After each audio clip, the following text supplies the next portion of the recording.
This show is presented by the 323 Network. You can watch all your favorite 323 friends and shows on the 323 Network YouTube channel, follow us on all social media platforms at 323read, and support us as we continue to grow at patreon.com/323read. That's 323REID.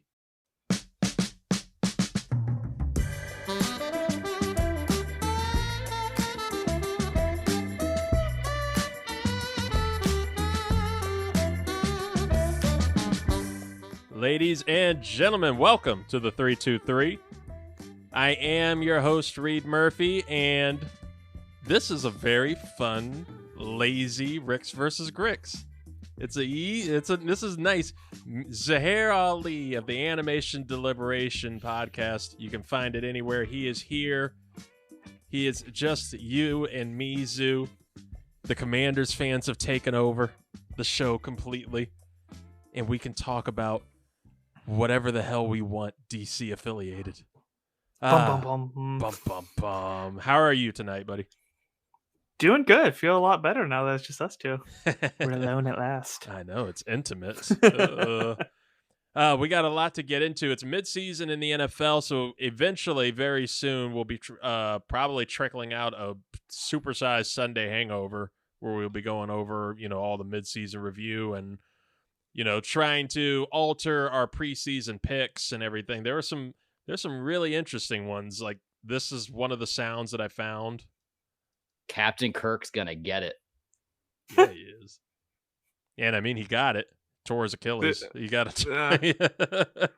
But I think that I was listening to a NFL review. It's like, yeah, the defense was the Achilles heel of the Vikings team, and I was just like, yeah, I wasn't the only one. Yeah. Poor choice of words. We've been, if there's anything that we've been good about this year, it's either inadvertently predicting major player injuries in some way, like we foreshadowed it in a way. You had Aaron Rodgers' Achilles, which, by the way, I'm curious your thoughts on that, because the dude was out there doing little 3-step drop backs on Monday night before the game and putting the ball 50 yards downfield. He can walk into the stadium now, no crutches. He doesn't have to be carted in. Are we going to see the fastest medical turnaround in sports history with him? Are we 2 months in right now? Yeah. Since his accident? It was Okay, so it's September like, 11th, yeah. my shoulder tear was about a 4-month turnaround with, me being on cheap health insurance and no one giving two shits about my recovery. So for him to be a millionaire and have this elite staff and people waiting on him, I don't think 4 months is really unrealistic, right? I think the concern if he was come back is what did they do with that O line or refining the offensive scheme to protect him if he were to come back. Is the playoff push even likely? So, I mean, he's the type that's competitive. Like, he switched teams because he wants to win. He joined this organization because he feels like he had the tools to win. So it's like, he's not really doing this for the fame and money. Like, he's a competitor and he's like doing what he needs to and doing it the right way to make sure that he's able to keep playing. So it's like, hats off to him for just having that mental discipline, despite all the shit that we give him for what he says in the off season or, his health practices or this and that. Like, the man's an athlete. He wants to win and he's doing what he can to get back on the field. Like, if Brian Robinson can get shot in the leg twice and then come back in like 4 weeks, like, who are we to say that he doesn't have the willpower to like speed this up as much as he can? And as somebody who's just like, he's very anti science and medicine and with everything that you can talk about with the vaccines and even stuff before that. So it would really be like a giant FU to the medical field if he's able to make just this huge quick turnaround with an Achilles tear. But I mean, it's a whole other podcast, but I feel like there's supposed to be a balance between like Western medicine and just like natural remedies and whatnot. Like, you can't do too much of one or the other. There needs to be like symmetry between them. But for all the Twitter doctors who are watching this video of him throwing, going, "Whoa, it's his foot that's hurt." Like, have you ever gotten off the couch? Do you not realize how much your body is connected and intertwined? Like, Oh my god, I lost IQ points reading those comments.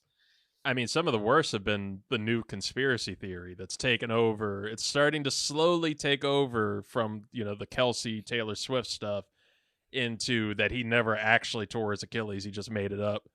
And he had a doctor go along with it and everything. It's just for this is all for preseason storyline. game was so bad that he was like, "Nah, I'm done." Nah, what was I'm I good. thinking? They didn't want to give it. They didn't want to give him ownership stake like he wanted. So now this is like a like a semi holdout, and he could just keep saying and looking good by saying, you know what? Yeah, he doesn't know he's mic'd up talking to Derwin James when Derwin James says, "When are we going to see you?" He says, hey, give me a couple weeks. And then it goes He said on. few weeks. He didn't say couple. He said few weeks. Few weeks. You're right. And then McAfee show the next day. He was like, I didn't know there were cameras around. I don't know. It would be genuinely exciting to see him come back and try to save their season. They're still in the hunt. They're in the hunt-ish, but I mean, holy shit, Zach Wilson's bad. And you brought up the O-line. If I were Aaron Rodgers, I'm not even sure, even if I could come back, right? Like, even if I'm I'm cleared and I can go, why would you want to come back and play behind that offensive line? Yeah. Like Zach, they're 4-4. They're 4-4. Zach Wilson's doing what I guess he can, but they're even 4-4. for his The Bills are 5-4 and the Dolphins are 6-3. So the fact that it's like the division lead is that much in reach, likely, I don't know. In reach, I mean, you look at the Bills are one of those teams that kind of go back and forth. Like you don't, which we called. Yeah, we called that, and the Dolphins. It's been a big. Immediately, I saw from it was early morning, and I'm seeing trending on Twitter, all caps, frauds. And I click on it. It's about the Dolphins because they're getting their ass beat by the Chiefs. Game wound up being pretty close, but they are 6-3 now. But all 6 of those games have been against teams that don't have winning records. The 3 losses have been to teams with winning records. So, is there an argument there for you? You were somebody that called the Dolphins. I think you had the Dolphins in the Super Bowl. Dolphins Niner was my call. Yeah. So, what are your thoughts on them? Are they frauds? Is that a legitimate claim, or is there leeway? I don't know, because winning record or not, you're playing NFL teams, right? And you're playing a lot of them. So a win is a win at the end of the day, and that's kind of what makes the playoffs such a toss-up because the stakes are so high. I mean, we did call that because of how much power they put into the offense. That's why their defense is so weak. So it's just a matter of they need to score points. If they can't do that, then that's obviously going to be an issue for them. This may be a direction to. We had this conversation like slightly before about how because it's all about scoring points and getting wide receivers and dual threat quarterbacks, you see more of a priority on edge rushers now. So it's more like disturbing the quarterback than it is locking down the receivers. So I think because they have such a weak defense, they're starting to find ways to just pick on Tua. The bench warmer brand thing that I was telling you about before this kind of joked about how he's a system quarterback. So it's like is Tua really that good, or is he in that good of a system? Does he have that good of weapons? So if the solution really is disturb the person throwing the ball, then defenses might be onto something in terms of like if the Dolphins need to score lots of points to win, how do you stop that doing? Cut the snake at its head.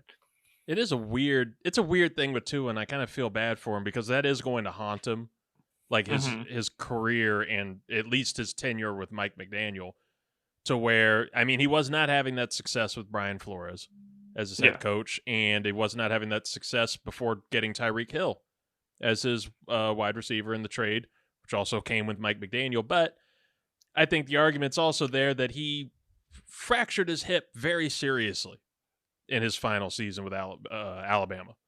And I think the argument could have been made that for his rookie year and possibly even his second year, that's going to be a lot of recovery time, and he's not going to look right for at least a little while, especially along with adjusting for having to get with the game. So I think Tua is fine. Obviously, he's still young, so he's going to have those miscues like at the end of that Dolphins-Chiefs game. But the defense, it's tricky because there's talent there. And Jalen Ramsey's back.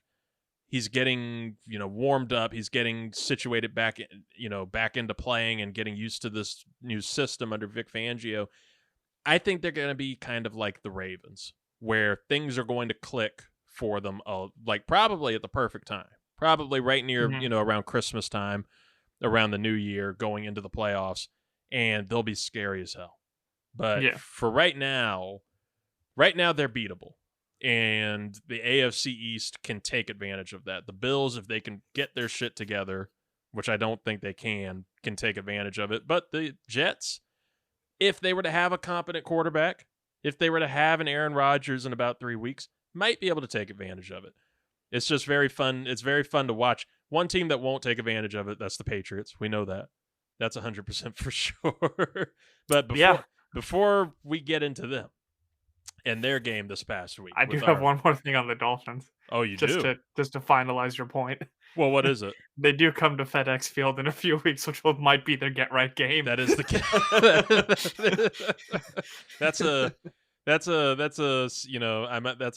maybe my 1 week rental of the NFL package, and just check out other games at that time. Yeah. But it's a good chance to actually watch the Dolphins play. That's going to be unfortunate. Yeah. Good Sam Howell versus Tua game. That's the Sam Howell breakout game right there.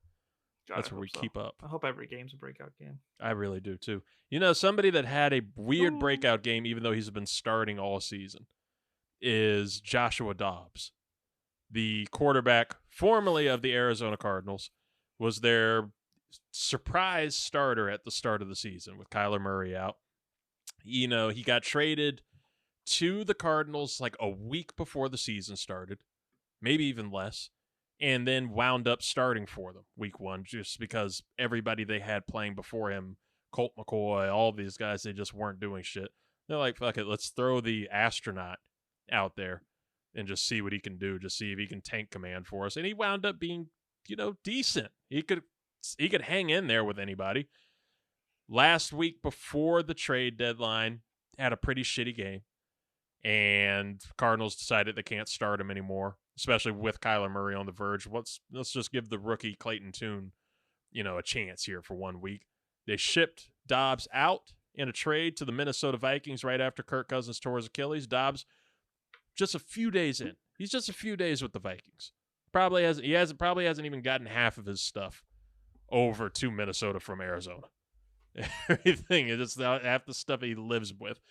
And Jaron Hall, the rookie out of BYU, was starting for the Vikings and then just got crushed, which is also something that we still just overlook in football, where a quarterback sacrifices himself for 1 yard and then looks like he doesn't know where he is.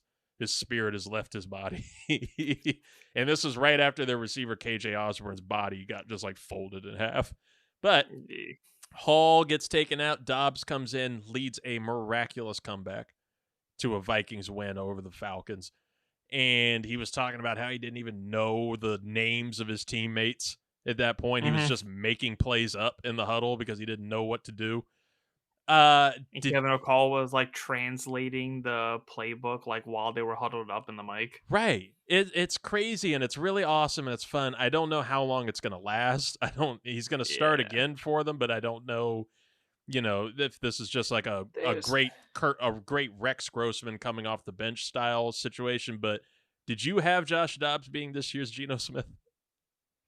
Yeah, there's like this reverse Madden going on right now, where you get one coupon for a backup quarterback just having a blow up game. Yeah. We had it for Bajent, whatever last week. You had it for Dobbs this week. Who else has had this weird like? Will Levis had one. Levis had one. Zappy had one last year. Mm-hmm. Bailey Zappy. I So mean, it's just we had it with Washington a few years ago. Josh Johnson was like the first start of this, of just random quarterback that pops up. oh yeah, Garrett Gilbert was somehow holding it Yeah. against the Eagles until we finally lost. But like, there's just this interesting flavor to backup quarterbacks right now, where you just get like one fun game. It's just pure entertainment. I don't know if that's part of the script or what, but and then afterwards, just like stories and headlines, and then it's just total trash bin, like coupon, one time use. I love it. I love it for him. I'm happy for him. It was a fun little thing, especially when you have zero stake in the game. I could have cared less about Vikings Falcons. I'm watching it only because I was in an airport at the time, and like there were like 4 or 5 games on. But unfortunately, I was in Arizona, so the Cardinals game was also on. Their And we were rookie. kind of rooting for Heineke too, so I just was. kinda sucked that his team lost. Yeah, but I can't root for Arthur Smith. Arthur Smith is the Falcons head coach, and he has been catching hell all week. What did we say? I remember we said a few weeks ago we were making fun of his mustache and how he grew that mustache out this year to see if it changes things up. And they had lost so shitty that game. That mustache came off so quick. you know the owner ripped it off of him and was like, "Get your shit together." Get your shit together. Oh, it's so funny. He's gonna be gone real soon. Like that. Like Yeah. It's been bad. It's been bad. You draft a running back like Bijan Robinson at number 8, and then you don't use him at the goal line. You don't use him in short yardage 3 situations. first-round picks in a row, dude. Yes. Like Right. all offensive weapons, all offensive dogs, and it's just, where are they? Nothing. And we're talking about rookies, and before we get into like our real, something that we could deep dive and spiral on, I want to talk about rookie quarterbacks for a second, because CJ Stroud of the Houston Texans it was one of the craziest games. 470 yards passing. I think he threw 4 or 5 touchdowns in that game. Launched himself into superstardom. He's now he's like currently, like tonight as we're recording, there's a Lakers game or some game. He's sitting like courtside with LeBron James now. Okay. And he's like fully in there. So Stroud taking off like this compared to Bryce Young, who was the pick right before him, number 1, to the Carolina Panthers, throwing like 3 interceptions and during the same time frame of a different game, including like I think 2 pick sixes for that game, and now having Panthers fans just feeling so miserable to the point that Frank Reich could get fired after just this 1 year as the Panthers head coach. Their GM might get fired. Everything could turn completely because of how poorly this is going, especially compared to looking at the 2 picks right after you with CJ Stroud and Will Anderson. And now Anderson? Yeah, Will Anderson went number 3 to the Texans. Also, they traded back up to get him. That's right. And now you have Tommy DeVito, undrafted rookie quarterback. Sounds perfectly fit for like a New York team. So, of course, he's with the Giants.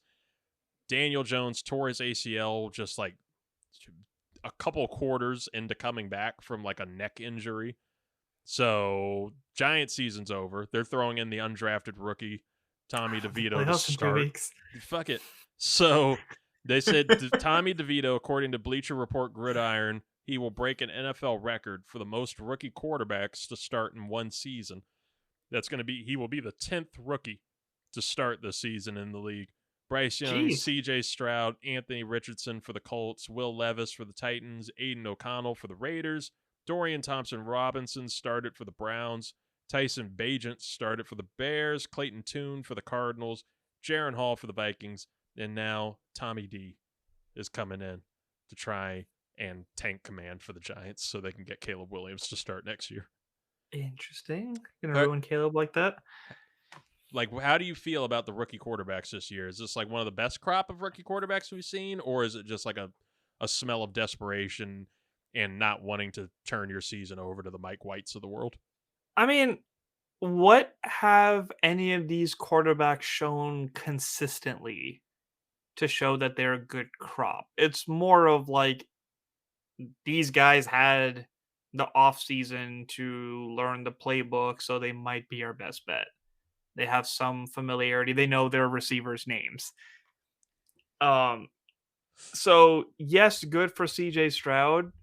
Let's see it consistently now because that's the Sam Howell conversation that we're having right now too is like, "Oh, he only has 10 games and this and that." So it's Hmm. like it's still a new system, it's still a new coach over there, but like like you mentioned it with Bryce Young, what has he showed us? O'Connell, what has he showed us? Okay, the Browns quarterback was doing he's been on and off, right? Like he had a good preseason, he's played decently, but it's definitely too soon for any of these guys to be like, "Oh yeah, this is a very interesting class and I'm curious to see where it goes," because the 2012 draft, Griffin, Luck, Russell Wilson, Nick Foles, Hmm. Ryan Tannehill, like all of them started and showed like why that was such a good class, right? So I haven't seen anything consistently off of this to be like, man, this was one for the books. Did you know CJ Stroud already has more passing touchdowns in his NFL career than Kenny Pickett? That's just a That's fun fact. impressive. That's a fun fact for your day and for Steelers fans. You're welcome, Jeremiah. That's impressive. Well, look, you brought up Sam Howell, so I'm going to hit the music for the first time this season, and we will get our Commandalorian report and jump into some good old-fashioned Sam Howell talk. This is the way to your Washington Commanders update. Now here's the Commandalorian himself, Zuhair Ali.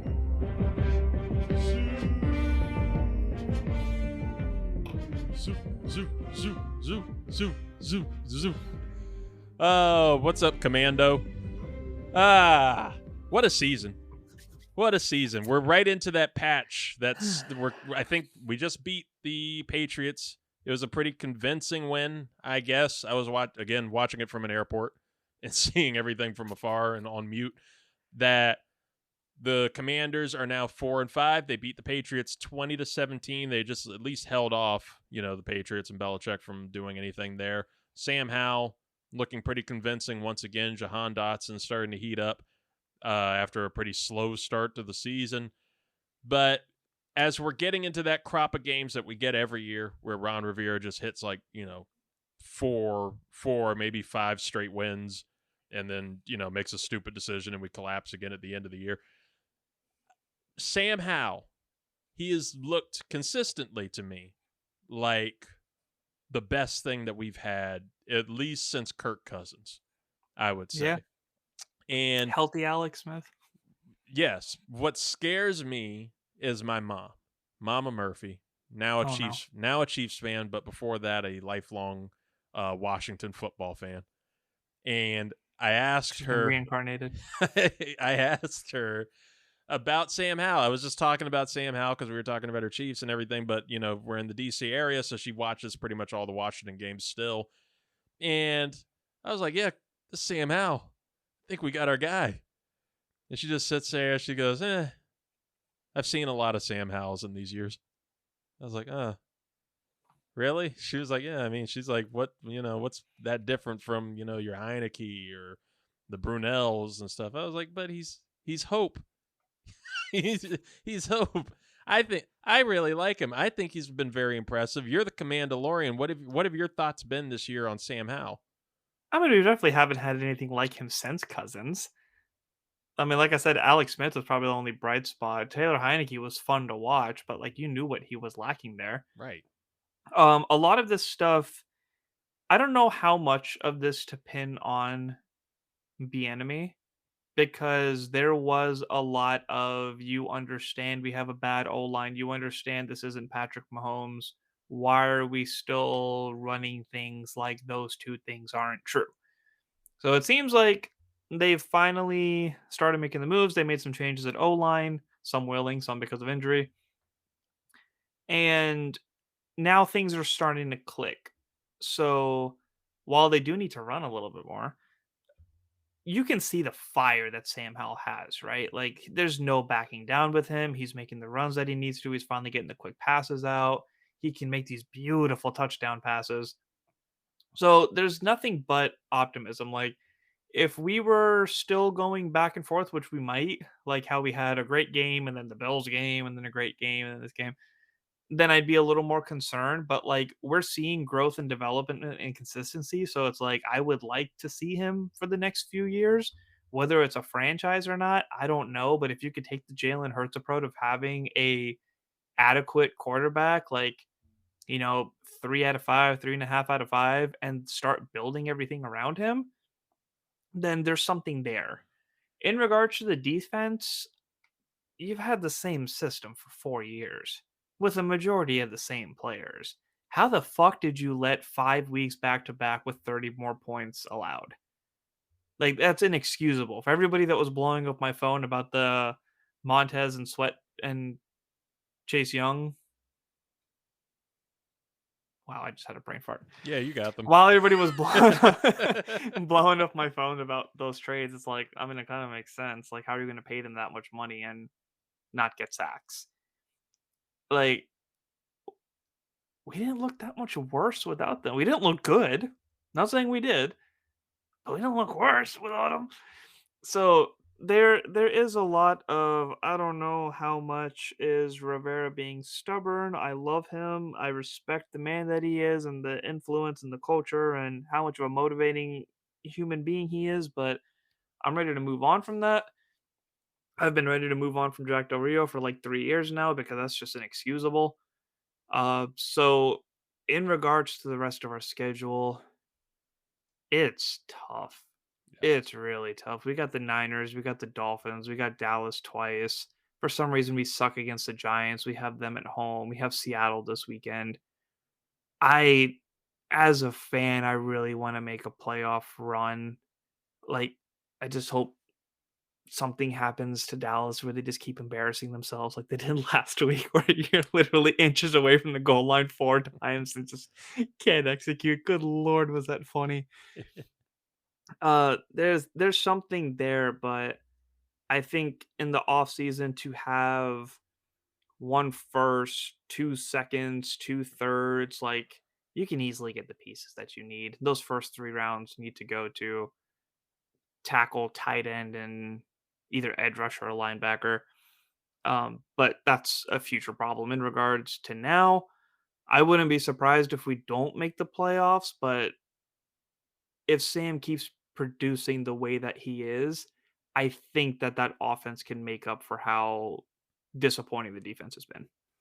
I agree with that. I still, as the season goes forward, I still believe that it's Ron's last year as the head coach. Even if we make the playoffs, I think we would have to probably make it into, the divisional round to really seal some support for him. It's more about him just, being a consistent and good leader going through the season and respect for him. But with the state of the NFC, like there's nothing really consistent in this conference outside of Philly. I think Philly is the toughest team, and even there we've talked about some weak spots and some things that you can attack. Washington has done it. And Dallas is probably the close second, but you got a team like Detroit that plays well at home and then gets the bricks beaten off of them by Baltimore. Minnesota's now without Kirk Cousins. The NFC South, you don't even want to talk about them. We already knew that. Seahawks had the same issue with the Ravens. Seahawks are also a very inconsistent 5-3 team. 49ers are the same way. 49ers were looking like the best team in the conference. I still think that they could be, but they get beat by the Browns, and all of a sudden that just breaks them. That breaks the whole thing. So I could see Washington sneaking into a wild card spot and, just having some fun like that Taylor Heineke versus Tampa Bay wild card game from a few years back. Yeah. And just making it a fun end. But I agree with you. Just building around Sam, I think that this is our guy at least for a few years, at the very least, because he has a lot of the skill set, I think, of Kirk Cousins, of good Kirk, not that stupid throw that he would make in the flats every damn game that would go for a pick six. But he's got the skill set, I think, of Kirk and that dog in him, like Taylor Heineke.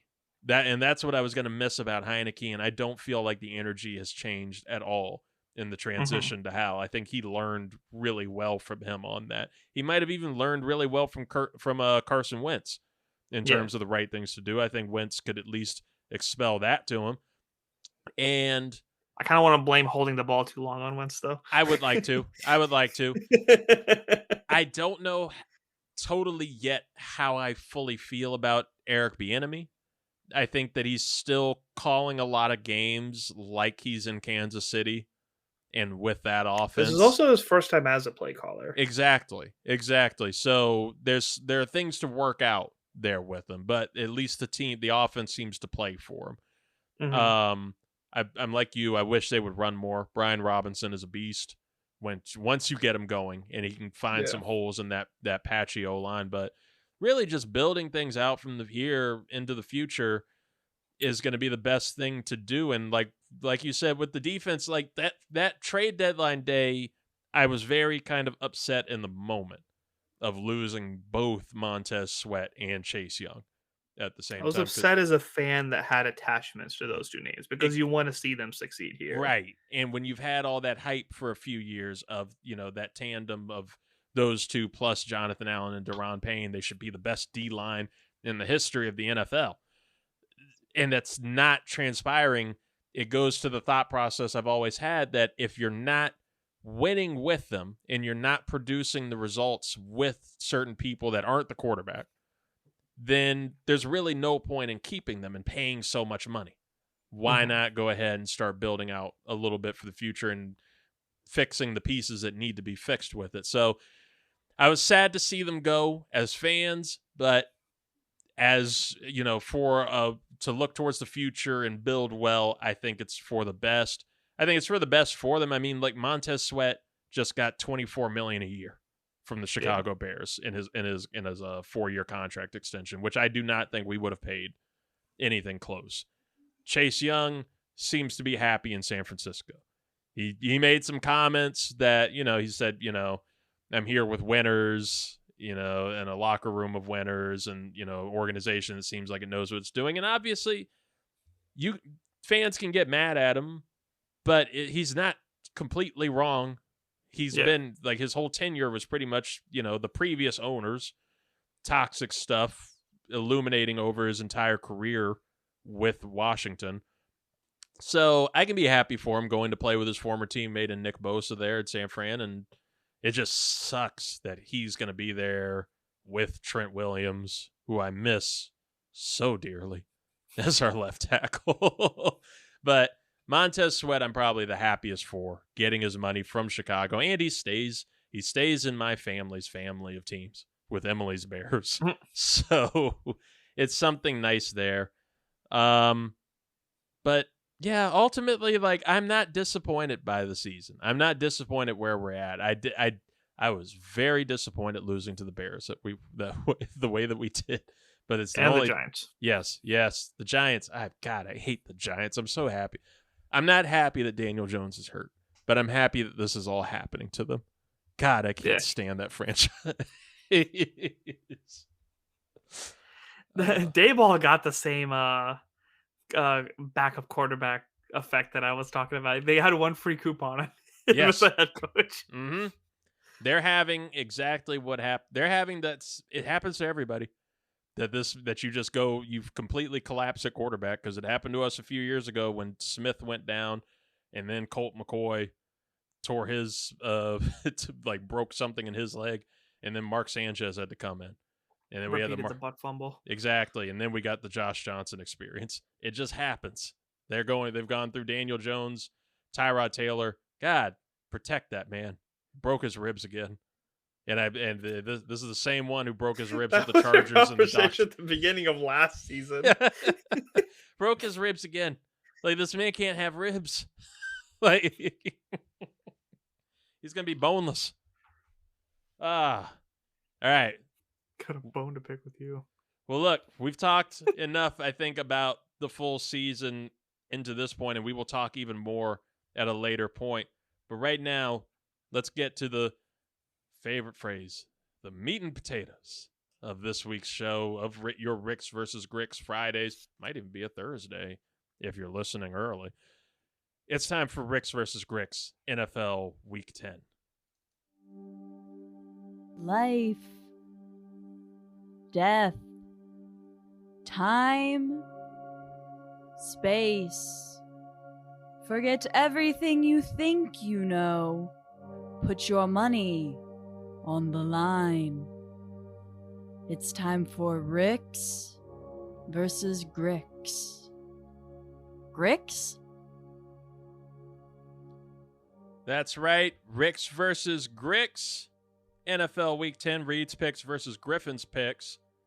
Man, what a week last week was. And look at Scott. Look, where is Scott? Where is Scott tonight to not talk about what happened last week to him? I don't even know how the Calvin Ridley Memorial betting slip did. I just know with Ricks versus Gricks, Scott went 1-5 in his picks last week. Keep talking shit, Scott. Keep talking that shit. Keeping receipts. See you. The rest of us went 3-3. So not a lot of crazy change, except now there's a huge pile up. Zuhair Ali is still number one. He is 34-20 on the season. Everybody else, all of a sudden, me, Scott, Luis, we are all 29-25 on the year. It's a very easy recap on this one. We jump into this week to see if, something can happen, if a change can be made. If look, somebody goes 5-1 and you go like 0-6, let's say. All of a sudden we got a game. It's competitive here. So let's see how you do. I tried tanking for Scott, and then he started talking shit. So he tried. Now you got to get, look, sleep deprived Zoo is like somewhere back there waiting to nuke the entire thing. The Detroit Lions are 6-2. They are at the LA Chargers, who are 4-4. Detroit is a 3-point favorite on the road. Zoo, who do you want? I don't know what's up with the Chargers. It really is hit or miss with them. They are very average. They struggled in primetime against the Jets. They have all the weapons and all the excitements, but they just cannot put it together. So I'm going to go with the Lions on this one. He's going with the Lions. Yeah, I completely agree on it, actually. I'm going with the Lions. I don't like the Lions on the road. Their performance seems to be much better when they're at home in Detroit, but it's just like the Chargers, man. It's a very Chargers thing to just be inconsistent and worrisome in tight games. I think that this one will be a tight game, and if it's a tight game, I got to give it to the opposing team. I would take Detroit here, even though LA's got all the talent that they can ask for, and people are performing. Justin Herbert's freaking incredible, but I just hope that he can get a better coaching staff next year, and we'll try it all again. For now, give us Detroit. Next up. All of these are ridiculously tight. These are all funny enough, they're all very tight games that I picked, as opposed to the incredibly shitty lineup of primetime games that they have here in Week 10, starting with Bears-Panthers on Thursday Night Football. The Tank Bowl. That is the Al Michaels retirement game. That's what finally gets him to quit. Just falls asleep on set. Just fuck this. It just walks off. Herbie, you take it. Ryan Fitzpatrick goes up and takes it. The Washington Commanders, speaking of Ryan Fitzpatrick, they are 4-5. They are at the Seattle Seahawks, who are 5-3. Seattle is a 6-point favorite at home. Zoo, the Commandalorian. Who are you picking? I've been thinking on this one so hard today. I think it's the hardest one, honestly, at the slate. I'm honestly gonna take the Luis approach. It could go. It depends which Geno we get. It depends which offense shows up. It depends if our defense can get it together. I don't like that it's at Seattle. There's just so much working against us, but there's so much that could go depending on how the coin flips. So I'm going to take the Luis approach and just stick with my team, taking the Commanders. There you go. And also, this is very well noted that I have so much family in Seattle that I root for Seattle teams unless they play Washington. So this is just, I just got back from a wedding where I got to see all these people too. So it's just so much confliction. Like it's obviously DC everything first, but Yeah. See, I have a weird thing with Seattle because my first like real football memory of like the first time I really paid attention to a game, I remember it vividly. I was sick on a Sunday, laying in our recliner, our big comfy recliner, watching, I think it was a playoff game, like a wild card game back when like Mark Brunell was the quarterback for Washington. And we're playing against the Seattle Seahawks in Hasselbeck. And they beat our ass. And it made me sad. And it was my first experience as like, I was wrapped up in my Washington Redskins blankie. And from just then on, I just did not like them. I was like, this is the team that haunts my team. I can't root for them. I can't stand them. And then how did I get validated? 2012. RG3 tears his ACL fully during our playoff game. All of my hope dies watching Seattle go ahead and eventually win a Super Bowl with their quarterback in Russell. So I don't like it when we play Seattle. I feel very personal about it when it happens. That said, I think that they're slightly better than Washington. The only thing that pushes it for me, especially, is them being at home.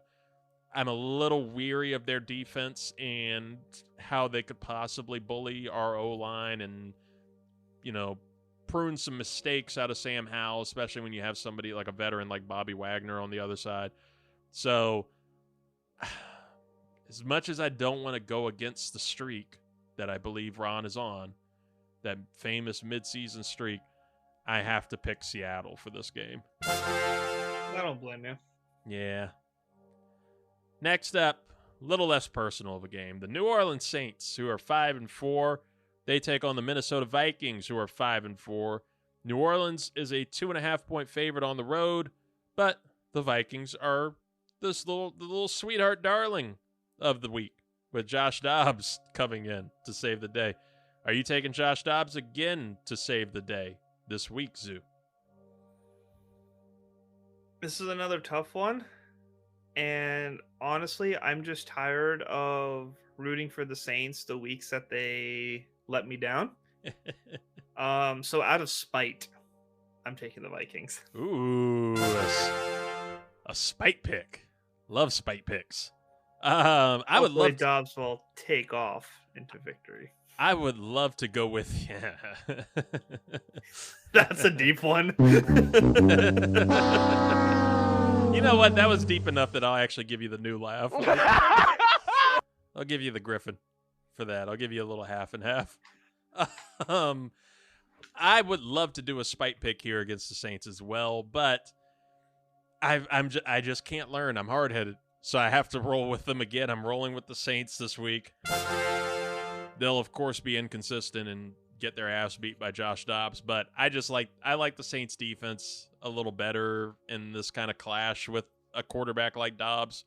I like Marshawn Lattimore to take over, and maybe Derek Carr can manipulate that kind of iffy Vikings defense. It's gotten a little better than the start of the season. I'm prepared to be hurt again, so I'll take the Saints. The next game, we have LeBron's buddy C.J. Stroud and the Houston Texans. They are 4-4 at the Cincinnati Bengals, who are 5-3. Cincinnati is a 7-point favorite. Zoo, who are you taking? I think I'm going to take home field advantage on this one. Just go with the Bengals. It's never a bad play to go with home field advantage. Those stadium advantage. stripes looked sick last week. They really did. I love them in primetime. It's such a difference from the Andy Dalton days. We can't even do a damn blackout game, right? No, it's rough. It's rough when we do that. I am also going with the Cincinnati Bengals. I like the Houston Texans. I think it'll be a lot closer than most people would probably project right now. I think it'll be closer than 7 points. But that Bengals defense is tough when they want to be, and Joe Burrow's gotten hot. He's healthy. He's ready to go. Jamar Chase is a little banged up now, though, but that's been the beauty of that Bengals offense. Jamar Chase gets hurt, you got T. Higgins there. Yeah. Right there, and Tyler Boyd will always step up. Super underrated third receiver right there. So yeah, give me the Bengals on that one. And by the way, speaking of T. Higgins, we glossed over it last week, but I think it was definitely a contender for most reckless, bold prediction of the year. When somebody on this show, I would assume it was Scott, I have to listen back to it, predicted that Damar Hamlin would come back. It was the quote-unquote revenge game, for Damar Hamlin and the Bills against the Bengals, and said flatly that Damar Hamlin would come out to try and kill T. Higgins. So that prediction was wrong. T. Higgins lived. Damar Hamlin also lived. Just so we have to check. Wouldn't it suck if he loses comeback player of the year to Aaron Rodgers just coming back from his Achilles tear all of a sudden?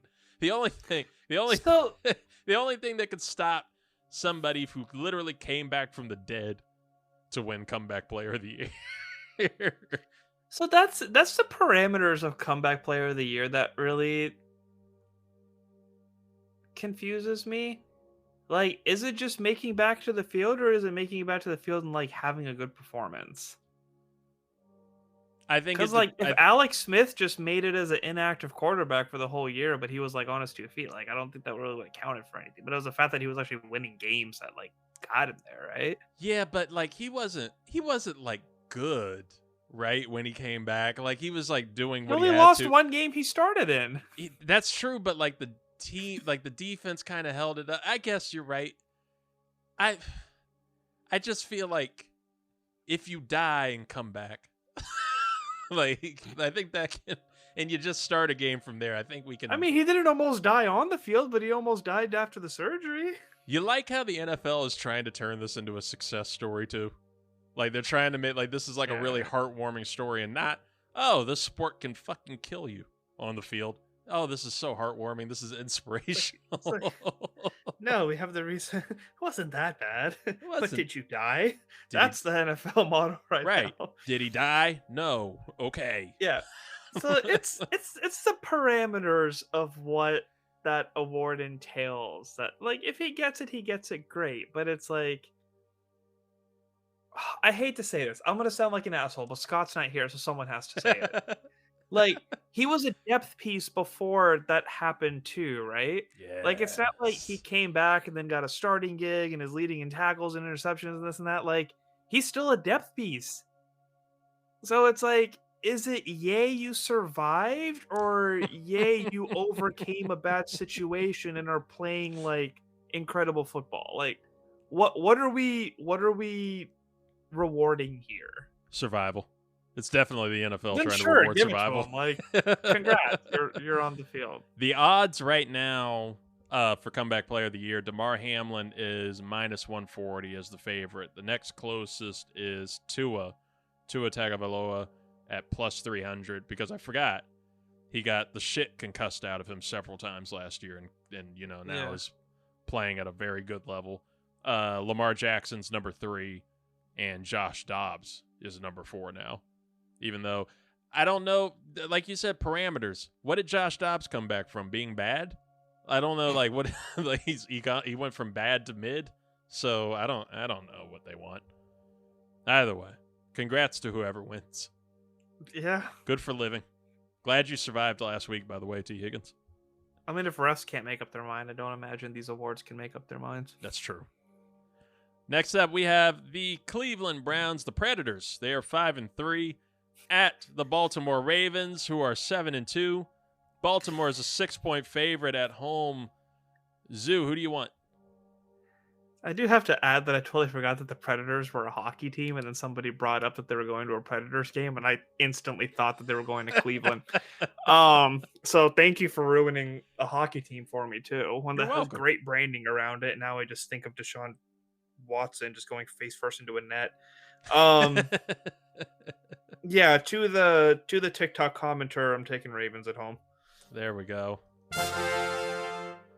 I'm also taking the Ravens at home. I'm curious to see if the Browns defense makes it difficult for them, though. I am, because Lamar right now, we were talking last week about, you know, who's the MVP odds, Tyreek Hill or A.J. Brown. I think Lamar Jackson the last few weeks has really created an argument to win MVP. Are we having this again. conversation now, or are we saving it for after the picks? Let's save it for after the picks. We'll Okay. close it. We'll close out with that. Because we have one more game here. Okay. And that is the San Francisco 49ers, who are 5-3, at the Jacksonville Jaguars, who are, wait for it, 6-2. They're 6-2.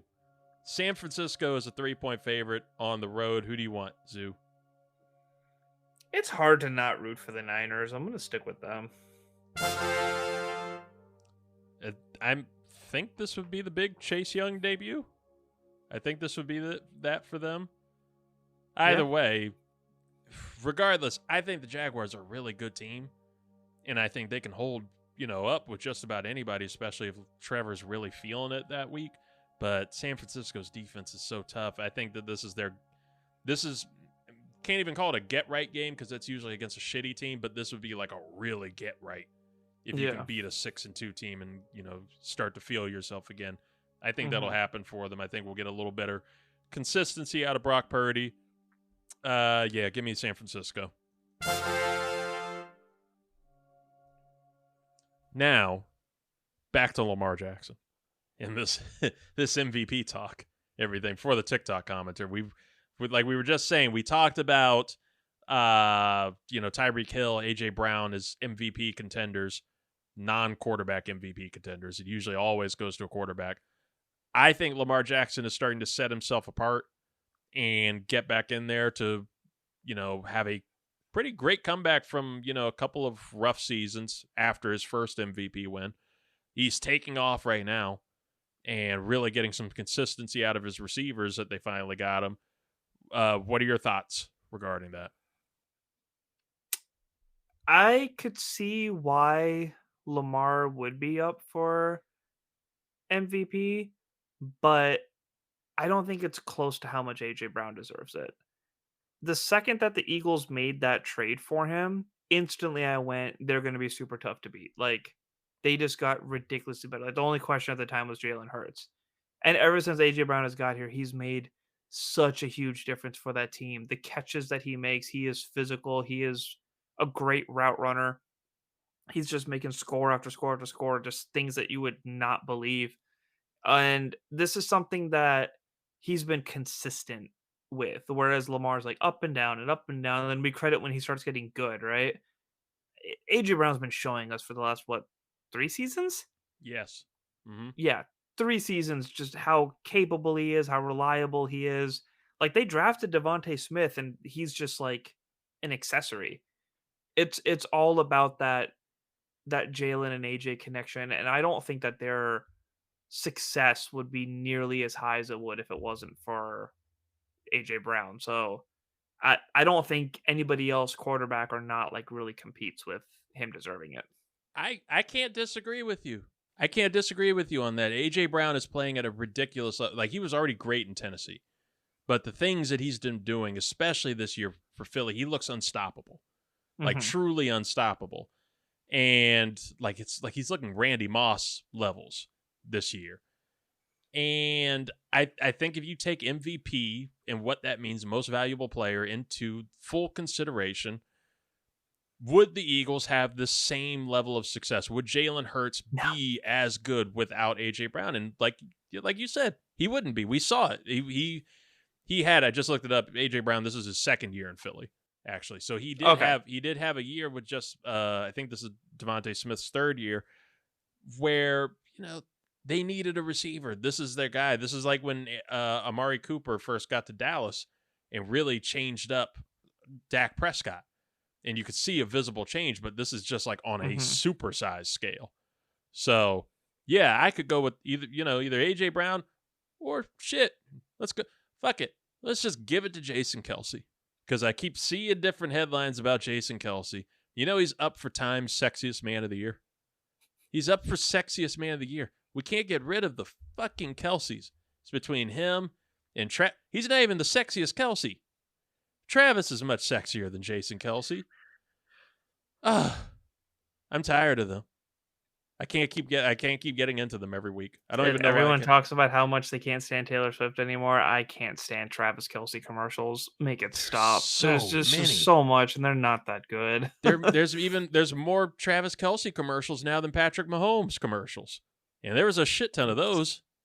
It's a lot. Yeah. All right. Well, you know what, Zoo, we're gonna get out of here before we get too riled up talking about the Kelseys and everything. Just a couple closing things before we go. There was breaking news as we were doing the show. The Hollywood actors strike is almost officially, just unofficially, officially over. Nice. A deal was struck between the unions and the actors, a tentative deal. But it still has to be voted on for a 3-year contract, but it is expected to be voted and agreed upon and will end the nearly 4-month strike. And things should be getting back to normal and to work on, what is it? I think they said Thursday. Thursday evening, which is right in time. One, we're going to get a shit ton of Fantastic Four casting rumors. It's just going to spark right back up. If you're a Marvel fan that follows these things, it's just going to be thrown all about. But it's right in Marvel's time. Tomorrow night. It's right in time for the Marvels, and where Brie Larson and Iman Vellani, Tiana Paris, they can actually start to promote this movie that they have so much love for. Are you looking forward to the Marvels? Are you excited about this movie? As fellow, we've bonded over so much MCU stuff and our connections to Stranded Panda. I am excited because I think Carol Danvers is an awesome character that just hasn't been written in the MCU properly. I think there's been a few misses there. Absolutely love Kamala Khan and what she did in that show. I loved what Monica Rambeau was able to do in WandaVision and her inclusion in there. So because I'm so sick of multiverse crap, like it's just too much of it. Loki season 2 has actually bored me. I'm sorry for the Marvel fans out there. Like, I am not Really? one to speak badly about any Marvel content. I'll show displeasure, but every week I'm just like, I guess I'm gonna watch another episode of this. Like, I'm watching it for Tom Hiddleston's acting more than I'm watching it for like storytelling, because it's just Wow, really? I've been yeah. really enjoying this season. I'm glad. I've been enjoying I'm not it. going to bash on anybody for enjoying it. To each their own, but I just have not. I've tried so hard, but I just have not been. It's a discussion that I want to have, and we'll have it with Emily, and maybe we can get even BBK in on it and everything to talk about it in full. But it is, with all the articles, like the recent Variety article going into the behind the scenes of the MCU and Kevin Feige and everything, that's, box office numbers have gone down, critical ratings have gone down. I mean, the Marvels is expected to debut, I think, with like 55 million in its opening weekend. Somewhere between 55 and 65. I mean, I'm looking to rest it. Like, I am looking forward to the movie. I've obviously, like, I just have like my guard up a little bit, but I'm getting tired of multiverse stuff, so I'm really excited to have something just more space related now. So we'll see what they do with that. But on top of that, I absolutely love the Echo trailer. The fact that we're getting down to street stories that are gritty, that we don't have to worry about superpowers and multiverse and time travel and space and this and that. Like, we're bringing back, there used to be a good balance between magic, space, and down to earth stuff, and I think that balance is really what they've been lacking lately. Everything is too spectacular. Like, they really need to ground things more. To me, it's been a thing where the whole Infinity Saga just felt like there were a lot of storylines at play, but they all felt like they were being pushed into the same direction, right? Like, it felt like there was direction to it, and it felt like it was building towards something. And it was like little small things here and there that really set the stage, but you really felt like there was some control. Since Endgame, it hasn't really felt to me like there is a pure direction. Like Secret Wars seems to be like the build up, the big end game, but just things are like so kind of all over the place in terms of post credit scenes and teases and introductions, to where you don't see these certain things like the Eternals again, or Shang-Chi, which was like one of my favorite films of the new saga. So good. Yeah, and there's been nothing from it since. It's been like there's been talk of the sequel, but no appearances ever since. So this is something I want to get into more, and we will have a full MCU talk show, a new M's Marvel Minute, and everything as we discuss the state of the MCU and the Marvels. But for now, that's a great tease going into the weekend. And go see the movie, go support those three incredible leading actresses there, and what I think will be some fantastic personalities and some really cool action from the director Nia DaCosta. So for now, I turn it over to you to say goodbye. Farewell, Commandalorian. Zuhair Ali, thank you for being here. You can catch him again on the Animation Deliberation podcast, wherever you're getting your podcasts. What's happening on the Animation Deliberation lately? Still going on with the Jujutsu Kaisen weekly coverage. We've also added Invincible weekly coverage because episode 1 of season 2 dropped last week. Fantastic show, lots to talk about there. And then Attack on Titan finally hit its final finale, the part 4 or 5 of however many years the last season has been going on for. It's finally over. There will be a reaction to that coming soon. So if you guys have any thoughts on any of those 3 titles, please reach out to Animation Deliberation on any social media, Instagram, X, or Facebook, or email us at animationdeliberation.podcast@gmail.com. We'd love to chat with you guys about it. You heard him right there. That's exciting. That's a lot of great stuff. Invincible is something I still need to catch up on. I watched the first episode of the first season, and I lost from there, but I will get into it.